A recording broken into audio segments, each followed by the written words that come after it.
The 2008 Toyota Freedom Challenge Race Across South Africa is brought to you by Toyota. Toyota, lead the way.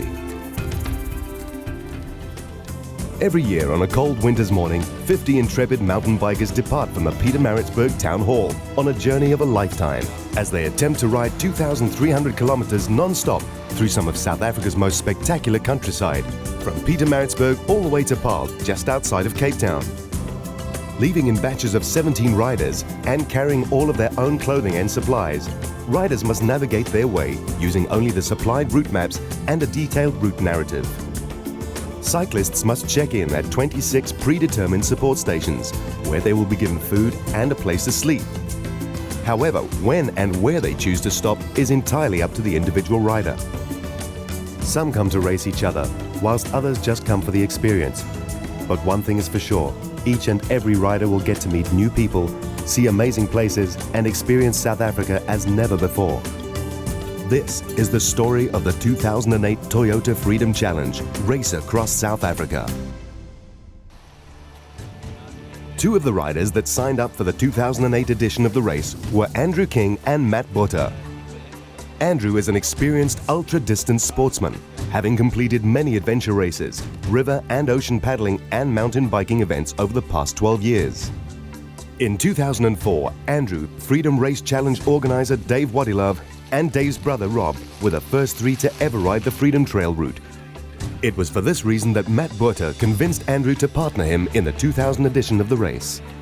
A former provincial rugby player, Matt had no long-distance racing experience and had never ridden a mountain bike prior to signing up for the Freedom Challenge. Despite Matt's lack of mountain biking experience, the pair was confident that they would be competitive in the race and had set themselves a target of 16 days to reach Paarl.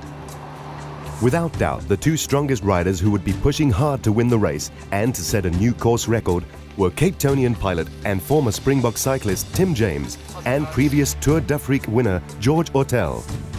Tim had finished second in the 2007 edition of the race and was determined to be the first cyclist to reach Cape Town. Another formidable long-distance cyclist was Cape Townian surgeon Cirque Lewitz. Cirque's training partner and race record holder Martin van Dalsen had beaten Tim James in 2007 and had no doubt given Cirque some valuable information about preparing for the race. For the first few days, the Race Across South Africa participants were joined by a group of riders doing a shorter introductory ride called the Ride to Rhodes. This 5-day supported option from Pietermaritzburg to Rhodes allows the novice or more hesitant riders to experience the first portion of the race before committing to the full 2,300 kilometer journey. Pushing a small beat. Yeah, a little bit of sweat going. Could be probably about 4 degrees, so boys are working hard. In order to achieve the true African experience, the route has been devised to keep riders off the main tar roads and away from busy town centres.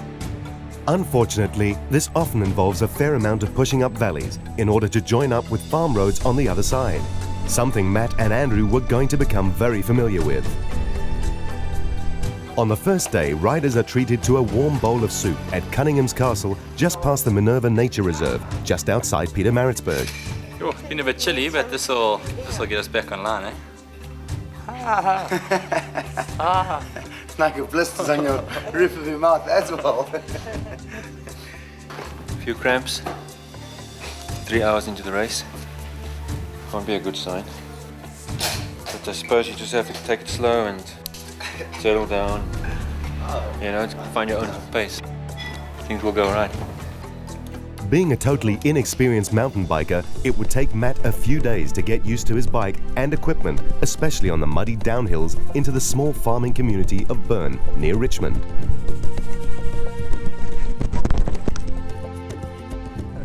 What happened there? You lose your front wheel?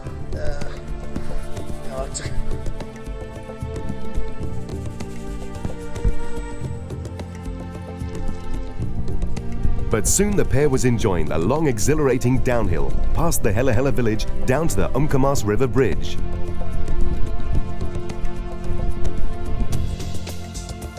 The first section of the route through the Sisonke district takes riders from Pietermaritzburg through the Bisley and Bainsfield Nature Reserve before descending into the Umkomaas River Valley. Out towards Eastwolds near Ikopo, through the forests surrounding the small town of Donnybrook, over the Umzimkhulu River and through the tribal lands before entering through the back entrance of the Nsekeni Nature Reserve.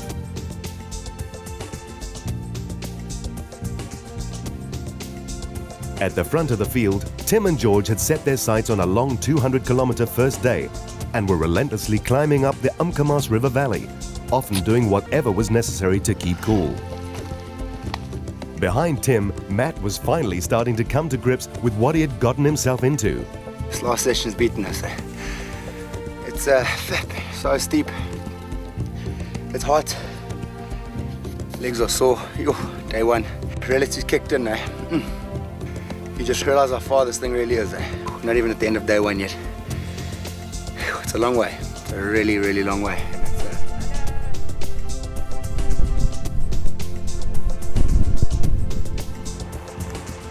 Arriving at the first support station at Allendale Farm near the Mackenzie's Country Club, Matt asked one of the Ride to Road participants, Dr. Landy Pudu, to take a look at his already aching knees. Every time I pedal down, which is quite often, and now it's spread into my left leg as well, on both kneecaps. You can actually feel it. You can feel it, I think. Matt and Andrew's first big decision would be to either spend the night at the first support station or to continue on into the night. If we want to stick with our target, we've got to keep going. We've got a long way to go still today.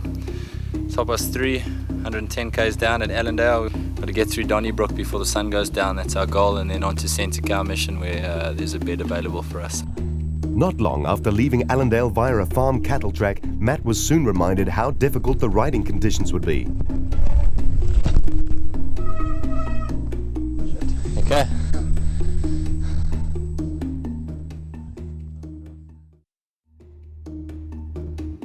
As the sun sets, the pair made their way through Donnybrook and onto the Nklumeni and Nkonzo forests before starting the last stretch to the next support station at the Central Mission on the banks of the Umzimkhulu River. I'm going to make a quick stop, going to put some warmer clothes on, layer up.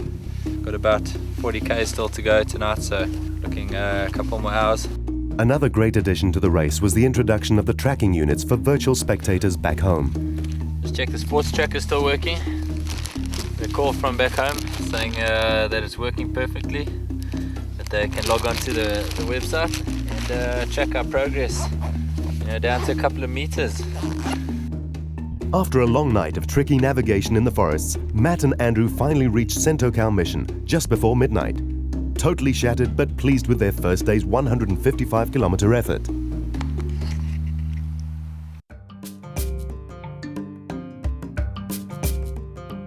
Day 2 started on a positive note when Matt and Andrew realized that one of the race leaders, George Ortel, had not gone on with Tim James the night before, and they would be starting the day in joint second place. I think it's another long day ahead. I think they're all going to be long days, so we're going to head out the gate, follow the map, keep on going. That's all there's left to do. Looks like it's going to be a good day of riding there. Heading up the Umzimkhulu River Valley, and with the first tense day of riding behind them, Matt and Andrew could start to enjoy their time out in the open countryside, interacting with many enthusiastic locals. After the long push up and out of the Umzimkhulu Valley, Matt and Andrew settled into their new routine of riding, pushing and eating. Things good. Add a bit of salt and vinegar chips as well, just for a bit of naughtiness. Some extra carbs.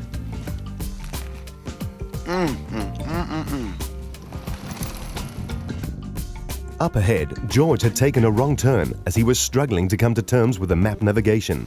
Changing my map structure and actually reading my maps for the first time and getting really cold.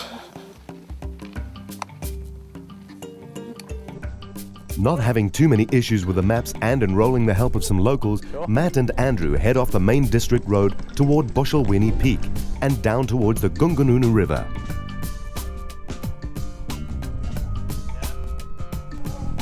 On reaching the Gungununu River, the two riders prepared themselves for what would be the first of many river crossings in the 3 weeks to come. I think I just kicked my toe, but I actually can't feel it, so I don't know. Further back down the road, Cirque Lutz was taking it relatively easy, riding with Gulani Mshali, a two-time previous Freedom Challenge finisher, who this year was just doing the shorter option ride to Rhodes in preparation for the Triathlon World Champs. For the rest of the day, Matt and Andrew spent their time making their way towards the back entrance to the Insikeni Nature Reserve, riding up and down remote valley paths, crossing various rivers, and even finding time to purchase a Coke from the local spaza shop at the Indawana settlement. The locals also confirmed the bad news that they had a steep 8-kilometer uphill ahead of them. After finally reaching Insikeni Nature Reserve support station at 4 p.m, Andrew and Matt decided to take a few minutes rest to eat some food and prepare their bikes before heading out into the dark. An hour later, Cirque and some of the Ride to Rhodes competitors arrived accompanied by George Ortel, who had managed to get himself horribly lost and riding an extra 50 kilometers. As usual, Kolani was in good spirits and was particularly happy to find they had again caught up with Matt and Andrew. Tools. Oh, I see you again. Brother. Still here. Hey? Recovering, huh? No, just a little while longer, eh? You coming with us? As the sun was setting, Matt and Andrew again prepared themselves to head out. Are they mad? They've got this nice lodge and they can sleep and be warm and they're heading off in the cold. They're mad.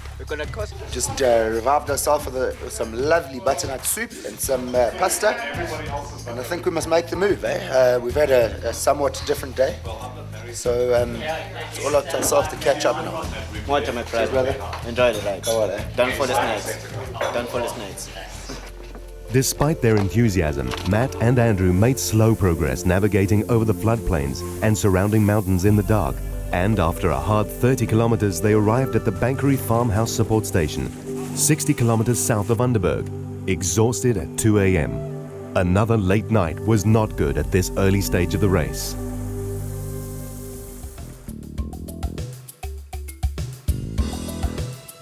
After the tough 90 kilometers of the day before, Matt and Andrew were up for an early start, and as they crossed over the Umzimvubu River, they entered the second of the 7 regions of the Freedom Trail, the Malutis. Covering mainly secondary dirt roads and cattle paths through the Matatial region, the route then heads past the Masakala village and onto the Queen's Mercy wetlands. After reaching the foothills of the Great Drakensberg Mountains at Tabachita, participants then have to portage their bikes up the 8-kilometer Lejana's Pass to the highest point of the race before dropping down into the quaint mountain village of Rhodes.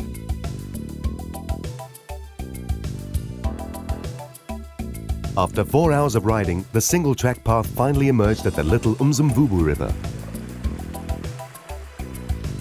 After crossing the shallow river and washing their faces, the two settled down on the river bank for a quick sandwich, enjoying a few relaxing moments in the sun with the stresses of their lives back home seeming light years away.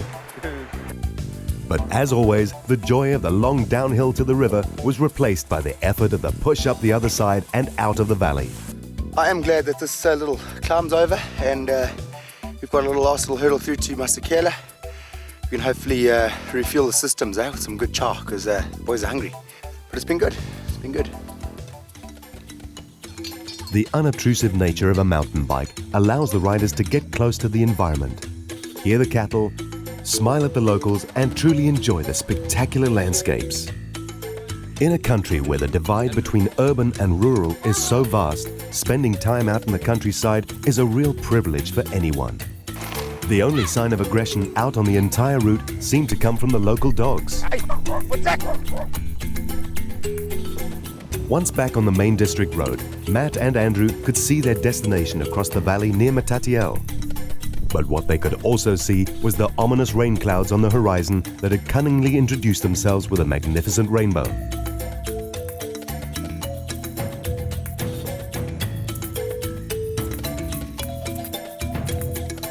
Once in the village of Masakala, the two made short work of locating the community-run guest house, where they would be given food and shelter from the impending rain. I'm just coming into Masakala village. Beautiful. Pulled into a little shebeen over there. Things were happening. I nearly got stuck, but self-willed to pull myself out of there. Have a little Fanta pan and get moving on to the guest house. Shortly after getting stuck into some homemade bread and soup, George Ortel and Cirque Lutz arrived at the support station, having made short work of the tricky navigation over the floodplains from Insikeni in the daylight. This was a lot harder than I thought. A lot longer as well. Maybe I'll feel better after some soup. Realizing that their hard-earned advantage had all but disappeared, Andrew and Matt took the bold decision to continue on that night, hoping to reach the next support station of Lejana, 60 kilometers away. Ominously looking up at the sky, Andrew knew that this could be a make-or-break decision for them. Tim James had already opened up a day's lead on them, and if they wanted to remain competitive in the race and forge a decisive gap between themselves and the chasing bunch, they had to be prepared to take the gamble of heading out into the rain at night. But after 2 late nights already, another long night out in the open would put them on the back foot. It certainly was a risky move.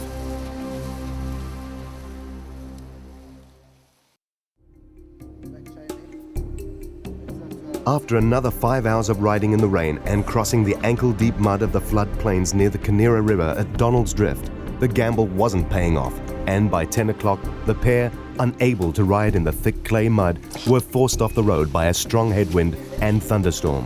Just made some new chinas there, and yes, we got blown off our bike. We couldn't carry on, so we found a little homestead here. We knocked on the door, and these friendly little guys have let us in, and we shared some sweets.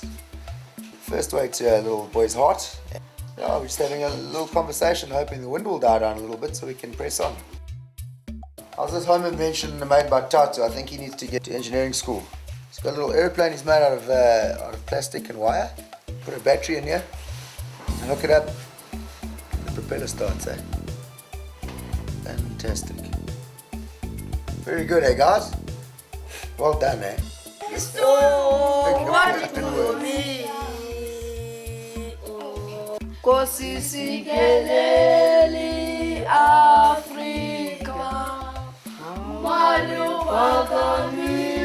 After the excitement had died down, the beaten riders closed their eyes for some much-needed sleep. Perhaps the next day would prove more successful for them. Just going to try and get a little bit of sleep, listen for the wind. As soon as the wind dies down, I'm going to get out of here. After leaving Kwambobo village at 4 a.m. after a solid 3-hour sleep, the rain had passed, and Matt and Andrew were welcomed with the most glorious of African sunrises. What a day in Africa. Just seen the most incredible sunrise come up over the central berg. We look forward onto the southern berg and the higher berg. No one's awake yet, except for one person. Lejana, it really is good. It's good to be here. It's good to be part of it. A few kilometers down the road, the pair stopped in at the Queen's Mercy Mission to find some water. Woo! Yo. That is cold. We shall wake up to the day. Good morning. Having spent over 50 hours in the saddle already, they set about the most important part of their daily routine, taking care of their backsides. The Zam is running short, and I think we've got another 2 stops until our next tin comes out, so I'm going to take a good hit of that. Oh, yeah. Just mix it up a bit and nice, just so we have a little bit more sustenance. Zamaline, definitely the most essential part of any mountain biker's kit. Back on the bikes. Despite Matt and Andrew's intentions to be competitive in the race for Cape Town, they realized that this was a once-in-a-lifetime experience and took every opportunity to enjoy themselves with the locals, even pretending to steal a wheelbarrow full of black label quartz.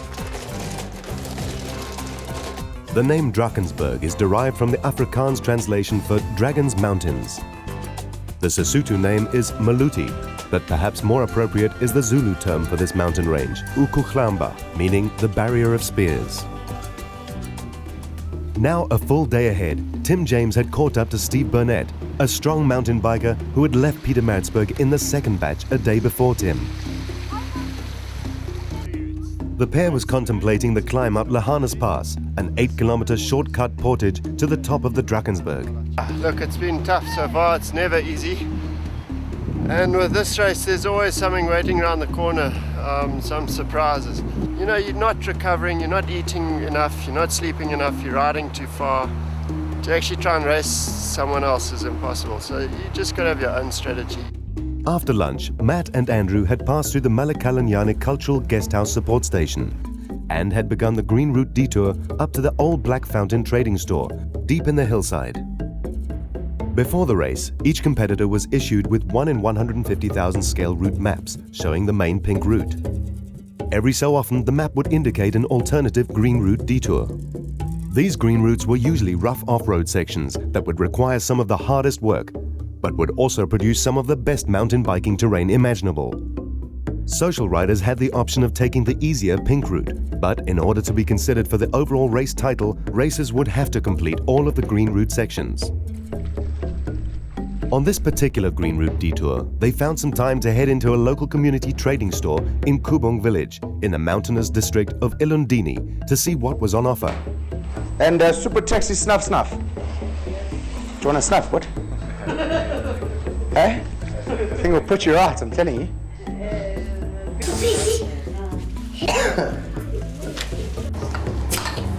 Oh, wow. Eh? Bully beef is called the Virgin, just like in a bunny chop, called the Virgin.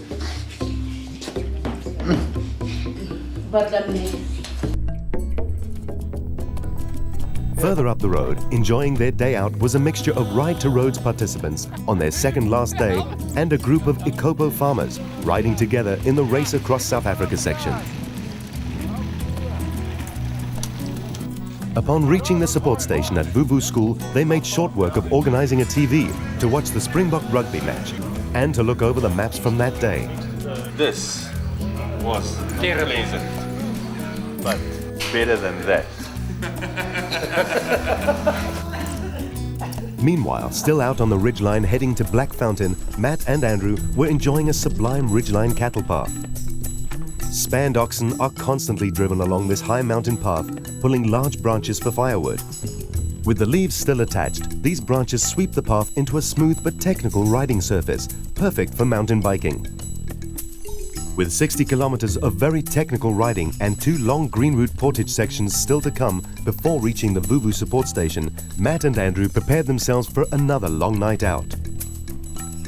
But little did they know that they would be forced to take a few extra detours and would still be riding for another 10 hours, right through the night, only arriving at the support station at Vuvu at 5:30 a.m. the next morning as the sun was coming up.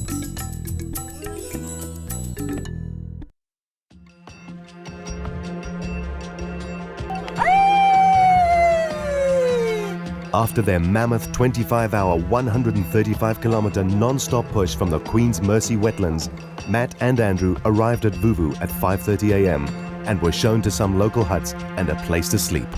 Get a quick 3, maybe 3.5 hours sleep and warm up a bit. It's actually a bit chilly here now that the sun's starting to come up. A couple of times in my life I've gone to bed when the sun's coming up, but this is somewhat different. Once again, participants of the Freedom Challenge were exposed to the generous hospitality as the locals opened up their homes to accommodate the weary riders. No hotel, eh? Yo. Right now, very tired, very tired. 25 hours on the saddle we've had today. It's a long day, but I think we've set a precedent. Whilst Matt and Andrew squeezed in some much-needed sleep, the group that spent the night at Vuvu was preparing to make their assault up and over the Drakensberg escarpment. Participants have 2 route options in order to reach the village of Rhodes on the other side of the berg. Riders can either take the 26-kilometer road option past Mkambalala and onto the Maclear District Road before cycling up Nordeer's Neck Pass, or alternatively, riders can leave the road and take a much shorter 8-kilometer portage section up a shepherd's goat track called Lejana's Pass.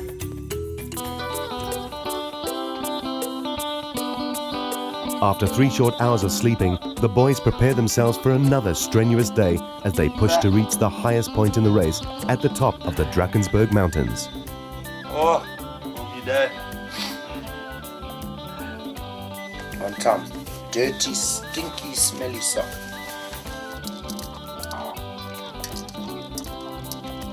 After a quick breakfast, Matt and Andrew leave the Vuvu School support station in Ilundi and make their way along the many hairpin turns and river crossings to the base of Lejana's Pass. There's 2 dominatrix called Lejana. We either got a huge climb carrying our bikes, or we've got a 26k uphill going around. any wise man would take the climb with his bike. I think that's what we're going to do. What's the Freedom Challenge without climbing Lejana, eh? Ready to take her on, ready. After a quick ceremonial cleansing in the Tina River, Matt and Andrew turned off the main road and began the journey towards the hiking hut on the summit. Lejana's Pass is little more than a connection of various animal tracks and footpaths leading up the mountain face. The route climbs over 1,000 meters over a short 4-kilometer section, which is the equivalent to climbing Table Mountain in Cape Town with a bike strapped to your back. Despite 4 long days of riding and only 7 hours of sleep in the last 3 days, Matt and Andrew are enthusiastic about the climb as they continue upwards. Yes, gee. I actually can't believe. Look back. Look how much we've covered already. Lejana is one of the names that the local Makalwane or young initiated men of the Maluti region use to identify themselves in various songs and poems. The term Hohana means to refuse. The word Lejana means one who refuses. A very appropriate name indeed, as the portage tests each and every participant's determination and resolve to the limit. After 2.5 hours of climbing with his bicycle, Matt finally reached the rock cairn that demarcated the ridgeline, 2/3 of the way up. Hello, my darling. It is so nice to meet you. My name is Matt. Yo! Matt placed a ceremonial rock on the cairn, and after a quick photo, the pair turned to push the final 2 kilometers to the summit. Meanwhile, only one rider that had started with the large group from Vuvu that morning had decided to take the road option up Nordea's Neck. It's been absolutely fabulous. I met a group of young guys who were going to saw wood with their span of oxen. We had a long discussion about how you like to speak English and come and visit me, it is great. And then there was nothing, then there were no people. At the summit, Matt and Andrew stopped to put on some warm gear, have a late afternoon snack, and take in the spectacular view of the snow-covered berg. Well, that's it, the summit of the now infamous Lejana's Pass. Got a short drag down to meet up with the Nordea's Neck Road, and then it's a downward plummet into Rhodes. After the drama of their 25-hour ride the day before, the pair were hoping that their luck would change, but they were wrong. The real drama was only beginning.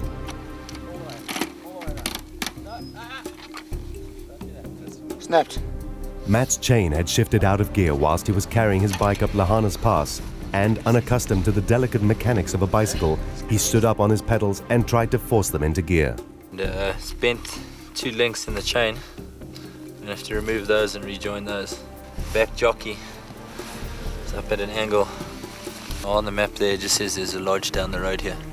It's all downhill, so let's take a quick freewheel down there and then at least we'll have some shelter. It's going to get cold just now, maybe even a light.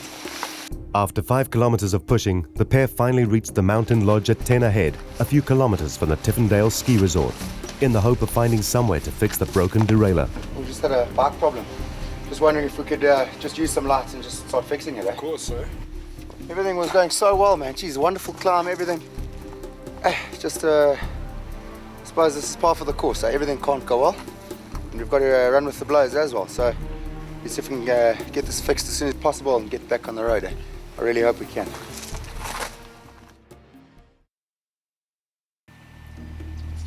Thanks to the hospitality of Dion, the resort owner, and a well-equipped workshop, Andrew was able to set about getting Matt's bike back into shape. Just seeing that now, we're actually missing a whole tooth on the jockey wheel. The repair was a good temporary job, but no one was sure just how long it would hold. They would need to replace the broken components, but out in the middle of the country, these would be hard to come by. Things shifting smoother than it was before, look at that, effortlessly. It's got less teeth, man, of course it is. 8 kilometers from the lodge, Matt and Andrew reached the Nordea's Neck Road. At 2,740 meters above sea level, it is the highest mountain pass in South Africa and the highest point of the race. We just got a 34-kilometer descent from up here at the hardest point down into Rhodes, where hopefully there's a nice wholesome meal and maybe even a little draft waiting for us there. Little milk stout, I think. Milk stout, we're excited about that. Despite the -5-degree descent into Rhodes and constantly fighting off the effects of exhaustion, the pair finally make it to Rhodes at 10 p.m, amazingly with a smile on their faces.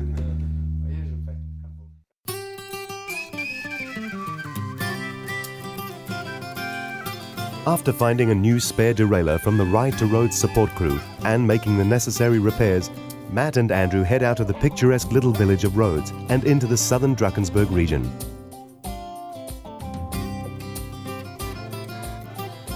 From Rhodes, the route heads up and over the Bottleneck Pass and over 3 massive off-road portage sections before bypassing the quaint little town of Dordrecht.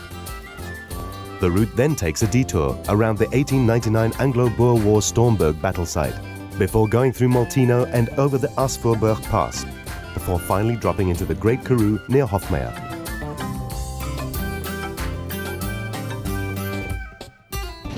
Sun's shining, still very chilly, but I think it's going to warm up pretty soon. Hopefully we can take some layers off and get going.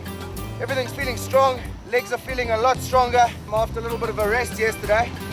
My knee seems to have recovered nicely. It's just the bum that's hurting like hell now.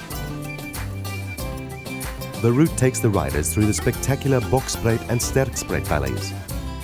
Although cattle and sheep farming is the main commercial interest in this area, the Bell River has been known to produce some of the largest wild rainbow trout in the country.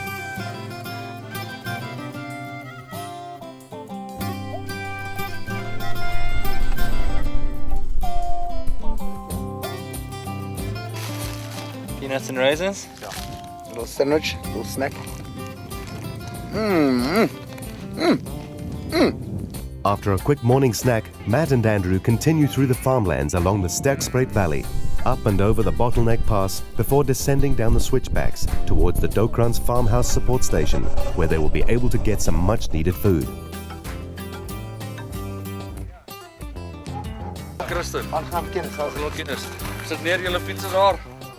After introducing themselves to the farm owner, Christo, the boys head inside for a quick tour of the house.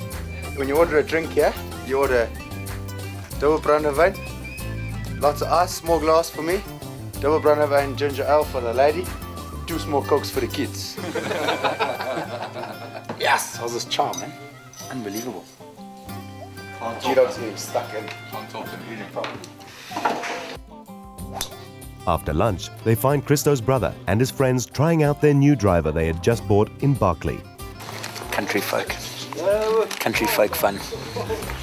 We've got to reconsider our lifestyles when we sit on most Mondays behind a laptop and a desk trying to catch up on emails, and you come to a place like this and you're sitting on a beautiful mountain with a river next to you hitting golf balls. Not to be outdone, both Matt and Andrew accept the challenge from the locals.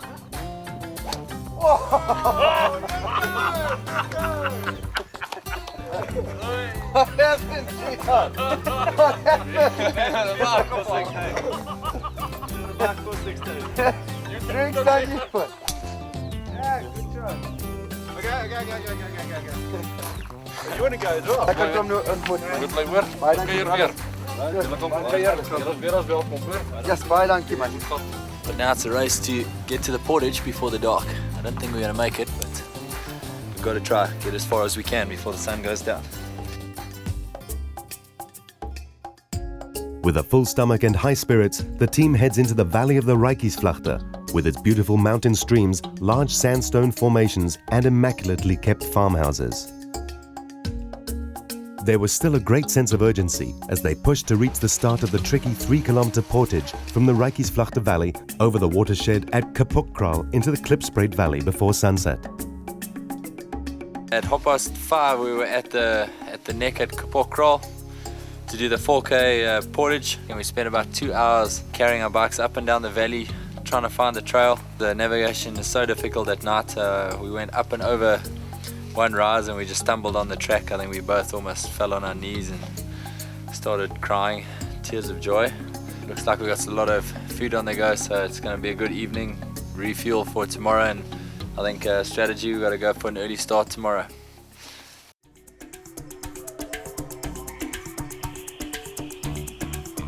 off to Stormy Fountain. Through the frost, it actually looks like snow. It's white. And it's nearly 8 o'clock in the morning, so that's not fair. From Rist de Winter, Matt and Andrew could finally look forward to some company on their ride towards Dordrecht, having caught up with Louis and Jaco, two riders that left Pietermaritzburg in the first batch of the race. But if you didn't think it was cold, let's have a look at this on the side of the road.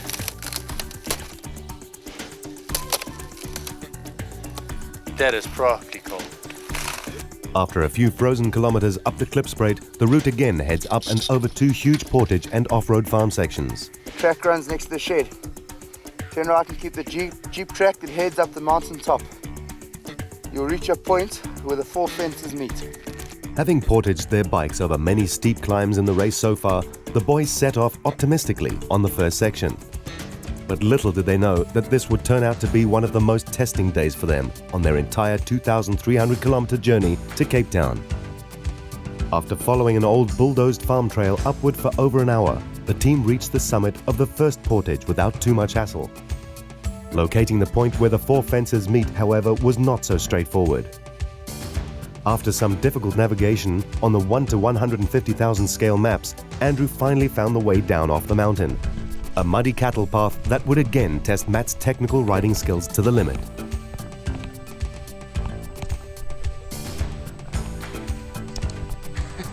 It was like getting straight on by Boots Jones.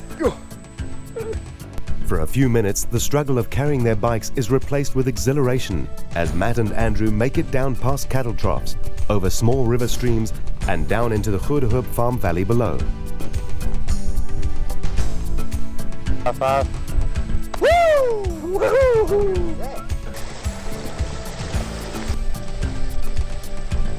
After a short break to rest and eat some food, Matt and Andrew again met up with Louis and Jaco, who had also had some navigation issues.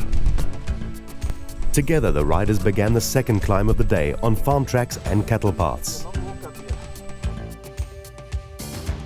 Despite the sun that at this stage was blazing overhead, the paths were still slippery, causing the occasional fall.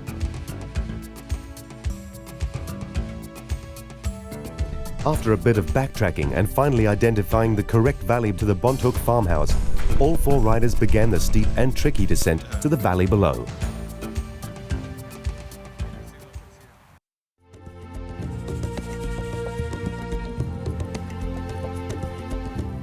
A few kilometers down the track, the demoralized pair took in a rest stop in order to gather themselves and revive the failing spirits. It's now 20 to 4. We started at 8 o'clock this morning and we're 10 kilometers in a straight line distance from where we started this morning. So haven't spent too much time on our bike today. I've got one, I've got two, I'm not putting my third on. I've got a good 40k stretch now, and I'm seriously sore already. So I'm doing my absolute best to protect my behind from further damage. Yeah, no, that was a serious portage. Two serious portages we had today. And the bad thing about the portages is that you get to carry your bike up the mountain. There's no way you can ride down it on the other side. You've got to carry it down, which is a bit not lekker. We would prefer to ride down if we carry it up. Yeah, it was hectic, long day, long day.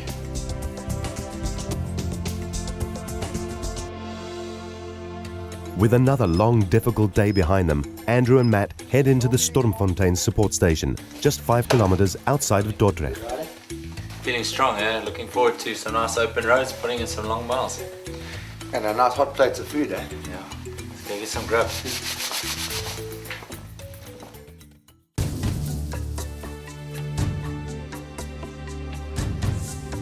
After 2 very difficult days for Matt and Andrew, they find much to their disappointment that they have been caught by 2 cyclists that arrived at Stormfontein late the night before, Karl Kraus and Cape Townian surgeon Sirk Lutz.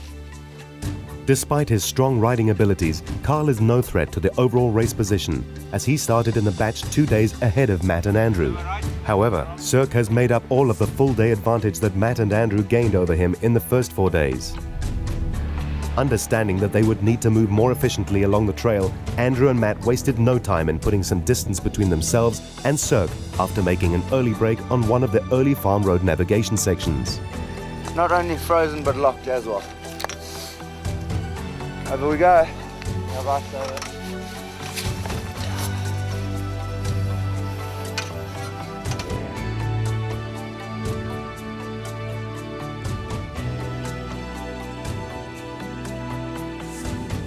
Having caught up with Jaco, who left Stormfontein an hour before them, Matt and Andrew stopped to eat some food and peel off the layers of smelly kit. Everything that we have got absolutely stinks. And we've still got a lot of days in this kit. Crocodile.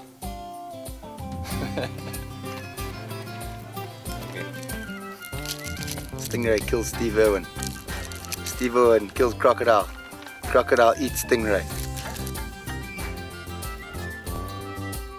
One of the new additions to the route was the detour of the main district road and a long steady climb up farm tracks to the fort at the top of the Stormsburg Kopje. Below the Kopje still stands one of the English railway blockhouses used to protect the railway station from attacks. The Battle of Stormsburg in 1899 was the first of 3 British defeats by Boer commandos in what has become known as the Black Week of the Second Boer War. Being a direct descendant of the famous General Louis Botha, Matt was particularly interested in these and the many other interesting historical sites that the Freedom Challenge route runs through between Pietermaritzburg and Cape Town. After passing the Stormberg railway station with Cirque just a few kilometers behind, the pair made their way over the last 25 kilometers to the Romansfontein farmhouse support station in the dark, satisfied with their 130-kilometer day of strong riding.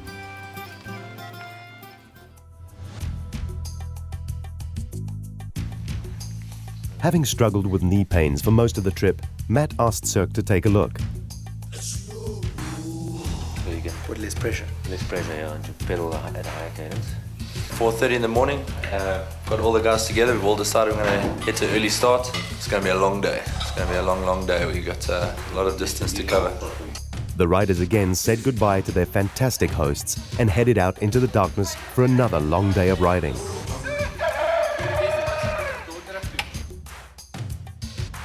As the sun began to rise over the southern berg, the 5 riders reached the Aasvoorberg Pass that descends over the back of the mountain. This switchback mountain pass is a regular feature in the famous Hofmeyer 100-miler annual horse trail, but on this day presented the Freedom Challenge mountain bikers with another exhilarating downhill rush. Cirque displayed his superior downhill abilities and opened up a large gap on the rest of the riders, and Matt and Andrew would only see him again that evening on the other side of Craddock, some 140 kilometers away. Feels like I've just played 2 games of rugby. Coming down from the Aasvoorberg descent, unbelievable cycling. I don't know why I should be on that cliff, because I think it's just for advanced cyclists. Very, very technical. Rocks all over the place. I was just lucky to stay on my bike the whole way down, man, and quite chuffed about that. With Cirque dropping down the last mountain pass into the Karoo with the boys just 30 minutes behind him, the cyclists had reached a major milestone in the race, as the landscape became instantaneously flatter. And from now on, riding 170-kilometer days would become the norm.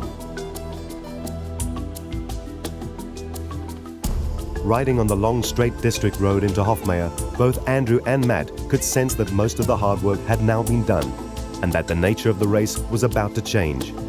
But with just under 1,000 kilometers covered in 8 days, there was still a lot that could happen before they reached Ashanti wine farm in Paarl, 1,300 kilometers away.